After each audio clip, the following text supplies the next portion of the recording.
Okay, so we are to the point now where we want to start to strengthen up this right hip. So if you're here, you've already got a really good sense of your hamstrings and your left inner thigh, which is going to guide your knee inward, and your left glute med, this guy up here right behind your pant seam, which helps to control this left rotation. So currently you can be able to turn your hips left, and we're going to talk about how this other muscle in the right side helps to continually turn your hips left. So essentially what we're going to do is continue to try to get this left rotation. Remember, we're working in 3 planes of motion, so it's a little bit tough to mimic, right? Because it's 3 different planes. But essentially what we're going to try to do is drop the right hip off and turn your hips left. So if you're wearing a big Texas belt buckle, or you can think about your pant seam is going to turn over your left toes. So what we're going to do for this first movement is we're going to put a book or something that's just a couple inches underneath your foot. When you do this, whichever foot you prop up, your brain is automatically going to get a better signal too. All right. So you're bringing the ground up to that foot. So if my left foot is on this, my left foot's going to get a little bit better signal. An awareness is what we want. So let's just practice. We're going to practice shifting the hips left. So again, taking that zipper and pointing it left. Now you're going to put your right hand on the outside of your left knee, and then this left hand can kind of sit back here along your hips, and you're just going to practice pulling this left knee inward.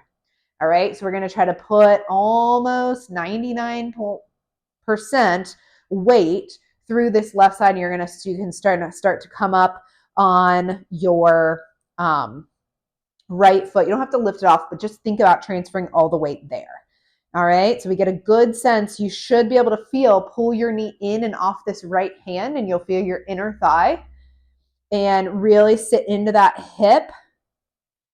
Let your right side truly drop off, and you're probably going to be able to feel this left hip muscle supporting you in that. Especially you're going to feel that if then you try to return your shoulders the opposite way, okay, which is walking. So option to have your right foot right next to it, option to have it in front. If you feel like you're trying to use that right leg, I'd kick it out in front, really pull that left knee in and off your hands, feel inner thigh, feel this. And as long as you've got those 2 muscles, we're going to go ahead and move on with the next one. All right. So with that, you're going to, and this is just going to hit home. So picked up the band, but don't use it just yet. So let's put that right foot on the block so your body senses this a little bit more. All right, this won't be the first movement you're doing with me to feel this glute max muscle, but this is how you're going to kind of get it on your own. So essentially, and what I'll show you with the band is just the same things repeated with resistance. So essentially, if this is my hip, remember, drop off any low back tension, find your heels. We've practiced this. Make sure you're feeling that inner heel, relax your glutes, and you're going to turn your hips to the left. Now, I want this right knee, I want you to press it outward, okay? Keep your whole right foot down, but press that knee outward. As you're pressing the knee out, you see how that increases the turn of my left. And again, we're working with 3 planes of motion, so you'll see that I'm turning and I'm kind of sitting back into that left hip, pressing my right knee out. If that doesn't happen, I do this. I take my right knee inward as my hips spin. We don't want that.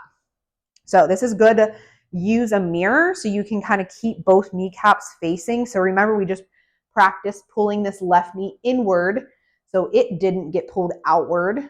with our hip swivel. Now you're going to really focus on pressing this right knee out. You don't even have to shift much weight into that, but shift a little bit of weight. I'm already shaking. And you can maybe, if you're shaking, that means it's good. That means we're doing something different. Even if you can't feel it super clear, remember to breathe. I'm not doing a great job of that, but remember to breathe. And you might start to feel that right glute max muscle starting to work. Okay, so in the next video, I'm going to show you these exercises just with adding a band, and they're great priming movements before you're going to go work out and make sure you have all of these muscles working well for you. All right, so I will see you in the next video and we'll go from there.